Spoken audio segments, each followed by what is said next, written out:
was left and went on to boot camp, and I left here and went directly to the University of Dubuque in Iowa and started into a Navy flight preparatory program.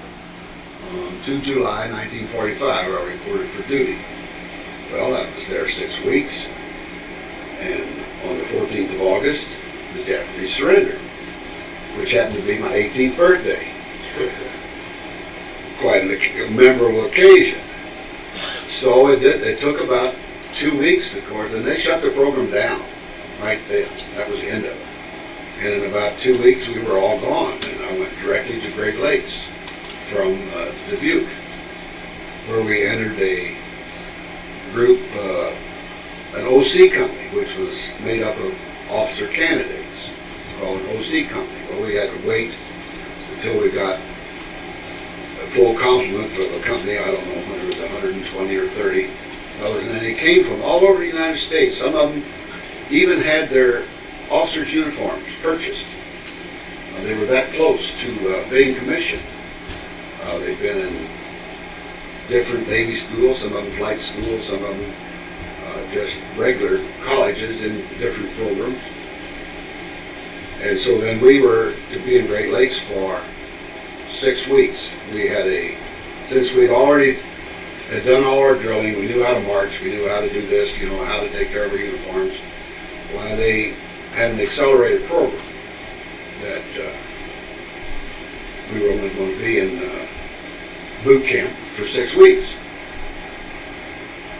And I remember one of the admirals came in to review, for a marching review, and they, of course, put our company right up there.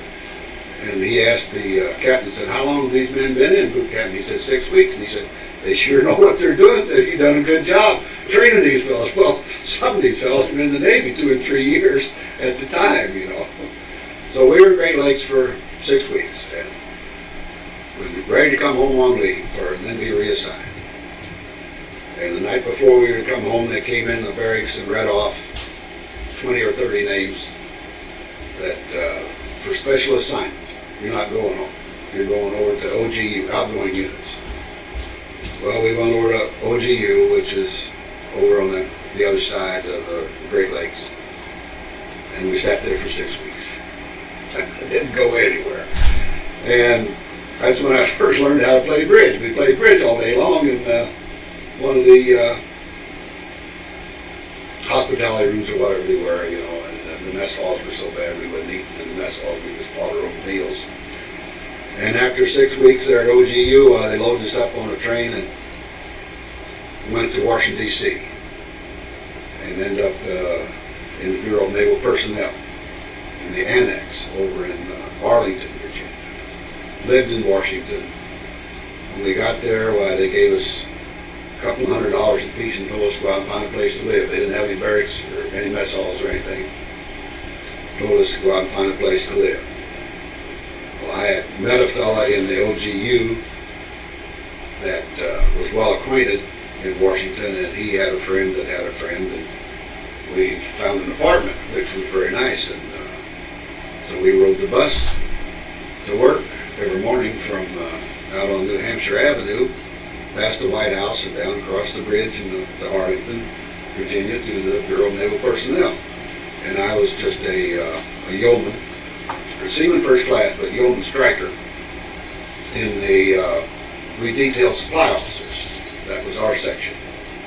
We sent supply officers to and from ships and to different duty stations. And that's where I stayed until I was discharged on the 7th of July, 1946. I served 1 year and 5 days, which got me out of the Korean War.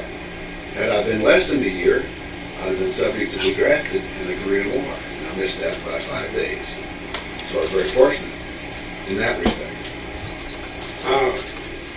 I was just wondering now, when you were Dubuque, and you at that point were going to try to be a pilot.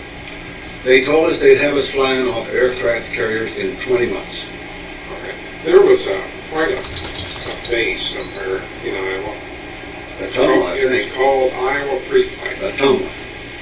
And I think a lot of Navy pilots That would have been our next step after this All right. this college training. Yes, we would have gone on to a free flight school. They even had their own football team. Yes, still they did. working on the top team Yes, in they the country. did. Don Farrell Yeah. left Missouri U and went up there, I think, and coached the Seahawks. I think they were. I Iowa don't know Seahawks. what they're. They were in the combo. I knew they had quite a school. Yes, they were. So you were in a year and what? Year and 5 days. A year and 5 days. So 5 days really helped you out. Yes, it did. Yes, it did. Yes, it did. I'd gotten married just before the Korean War started, and I thought, boy, here I go, you know, I'm going to be leaving. But the 5 days got me over the hump, and so I never was. And you've had Korea. you've had other family members in the Navy. My son John, today's the 31st day of August. This marks his 19th year in the Navy. He's a senior chief and is an admiral's aide to the 3rd Fleet in San Diego. He just got back from a 6-month deployment in Persian Gulf on the USS Palmyra Shard, which is an amphibious attack carrier. They do not have regular airplanes on. They have hovercraft, Harriers, and helicopters. But they're larger than a World War II carrier itself. They're larger, but they do not have any fixed wing planes on their ship. And they carry 1,500 Marines, tanks where they can lower the bow. No, I guess it'd be the stern. They lower the stern and they can send these amphibious tanks right off into the water or onto the beaches, depending on what their situation is. Then my dad was a veteran of World War I, charter member of this post. My grandfather was a soldier in the Confederate Army in the War of Northern Aggression, as we call it. And way on back, we had an ancestor, Lieutenant Colonel Aaron Lewis, that was attached to George Washington's staff in the Revolutionary War. And I'm not sure about the War of 1812, but I imagine that there were some of the ancestors were in there someplace. We don't have a record of it, though. And you've got sort of a historical background in the military. Yes, we do. In your family. Yes, we do. Well, I want to thank you for coming down. It's a pleasure. Pleasure. These are just short interviews, but we kind of want to get a record that people can. We're going to keep. We'll keep a copy of this here, and then you also, if you'll get a sheet of paper to fill out too, and then those are all going to be printed up, and those will be kept here in the sort of genealogy section. Well, that's fine. That's fine. I'm happy to be able to be a part of it.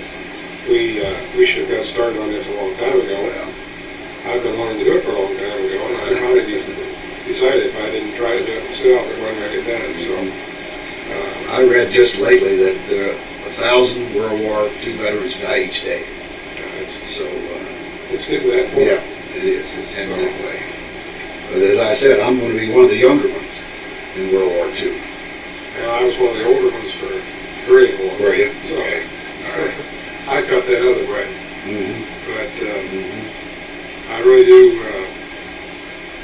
You're in business here in town, and Have been retired for 10 or 12 years now, but still live here. Born here, lived here all my life, except for when I was in the Navy and in college, and no place else for me. Yeah. Well, I want to thank you for Roger, coming by, thank you. And I know it's a hot day out there. But That's all right. It's very comfortable We're in the only here. one we're going to do today. That's So fine. I'll get- Thank you very much. All right. And my Thank you. pleasure. You bet.